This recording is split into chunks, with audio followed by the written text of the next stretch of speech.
할렐루야. 새벽을 깨워 또 현장과 또 올 영상으로 함께 하시는 우리 모든 광인의 성도님들을 예수님의 이름으로 축복하고 환영합니다.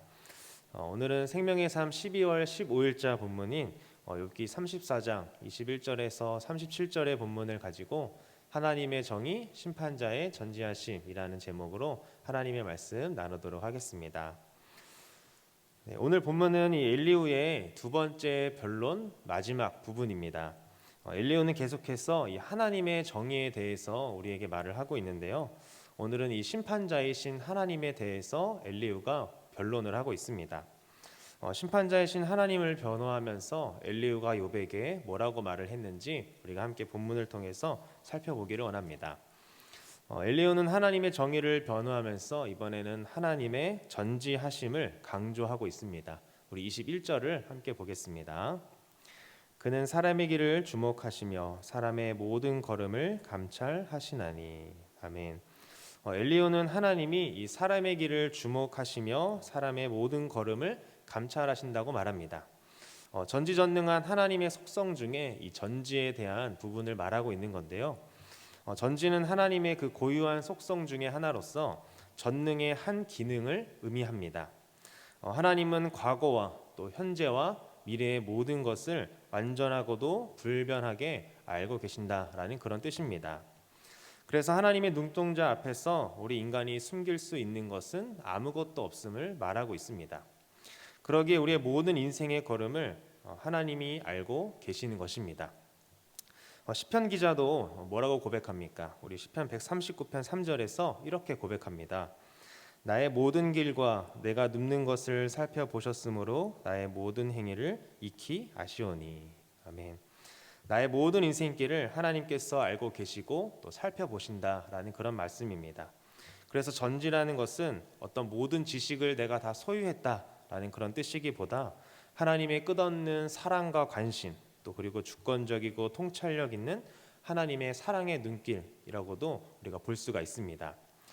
그래서 나보다 나를 더 잘 아시는 주님이라고 우리가 고백할 수 있는 것이죠.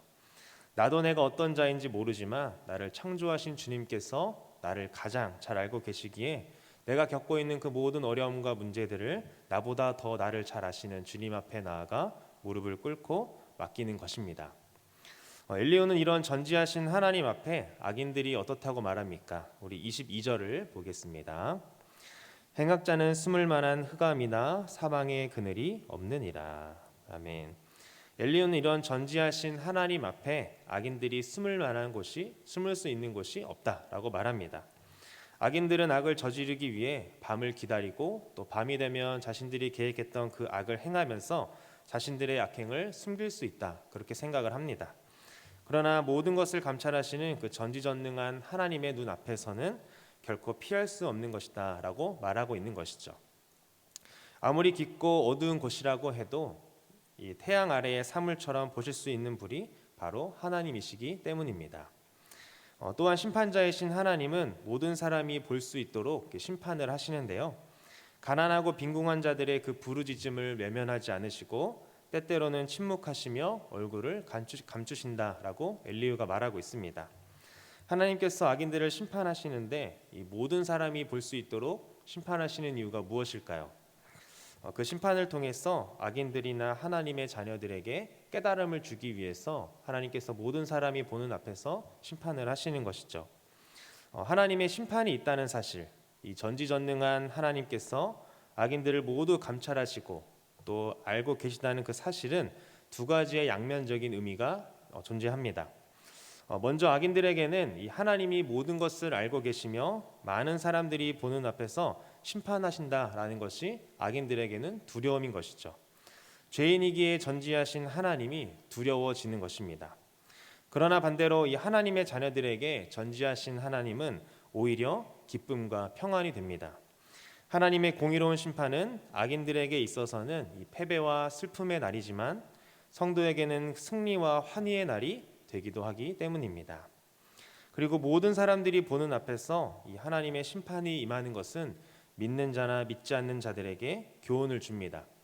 우리의 죄와 허물을 너무나 상세히 잘 알고 계시는 그 하나님 앞에 우리가 두려움과 떨림으로 나아가라는 것이죠. 사도행전 5장에 나타난 이 아나니아와 삽비라 부부의 모습이 그렇습니다. 좋은 의도로 시작했지만 이 성령을 속이고 솔직하지 않았던 이 아나니아와 삽비라 부부는 그 즉시 영혼이 떠나가고 시체가 되었습니다. 이것은 그 자리에 있던 많은 사람들에게 교훈을 준 것이었습니다. 성령을 속일 수 없다라는 것이죠. 초대교회 속에 이 불순물을 제거하기 위한 하나님의 심판이었던 것입니다. 오늘 엘리후가 말하는 하나님의 모습은 어찌 보면 다 맞는 말입니다. 이 말씀을 통해서 나의 삶의 모든 걸음을 감찰하시는 그 하나님 앞에 오늘 하루 나의 삶은 어떻게 걸어 나가야 할지 생각을 하게 하는데요. 그러나 한편으로는 이 심판자 하나님에 대한 설명은 모두 맞지만 애매하게 고난당하는 욥에게는 그것이 맞는 말인지 의문이 됩니다. 전지하신 하나님이 너의 모든 것을 알고 계시니 회개하라는 것이 바로 이 엘리후의 주장인 것이죠. 엘리후는 이렇게 고통당하고 있는 욥에게 해결책을 제시하고 있는데요. 무엇을 권유합니까? 우리 31장과 32절을 보겠습니다. 그대가 하나님께 아뢰기를 내가 죄를 지었사오니 다시는 범죄하지 아니하겠나이다.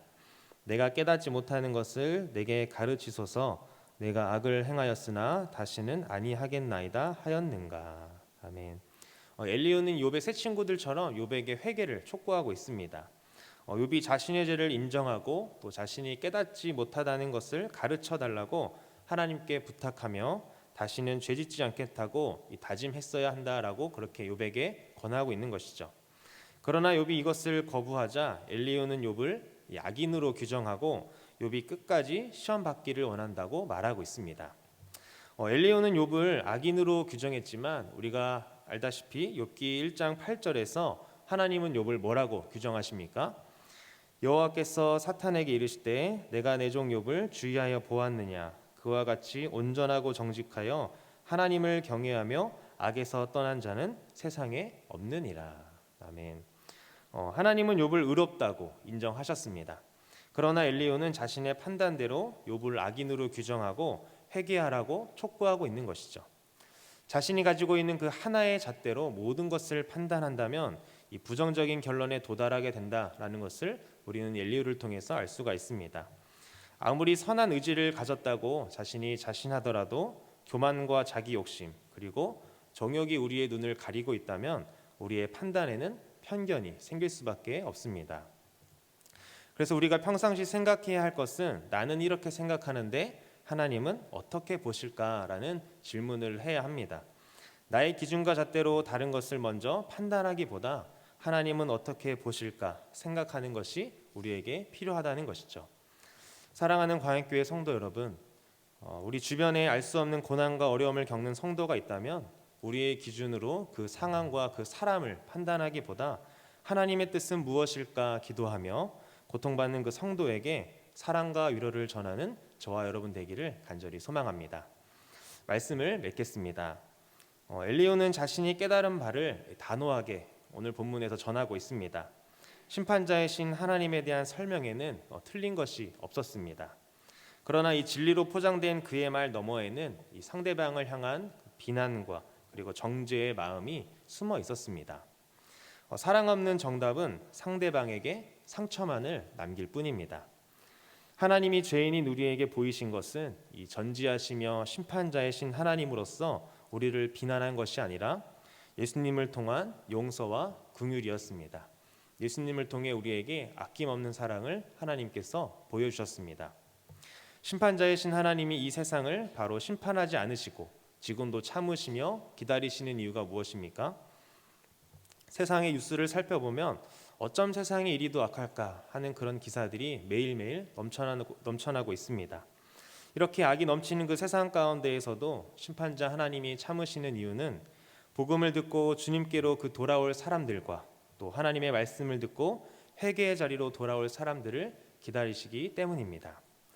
이것을 기억하며 엘리후의 모습과 같이 내가 가진 기준과 판단으로 사람들을 보는 그런 인생이 아니라 심판자 하나님께서 사랑과 은혜로 기다리시는 것처럼 우리 또한 우리 주변의 이웃들에게 예수님의 그 사랑을 전하고 또 삶을 통해 은혜 받은 자의 모습이 어떠한 모습인지를 주변 사람들에게 보여줄 수 있는 저와 우리 광역교회 모든 성도님들 되시기를 예수님의 이름으로 간절히 축복합니다.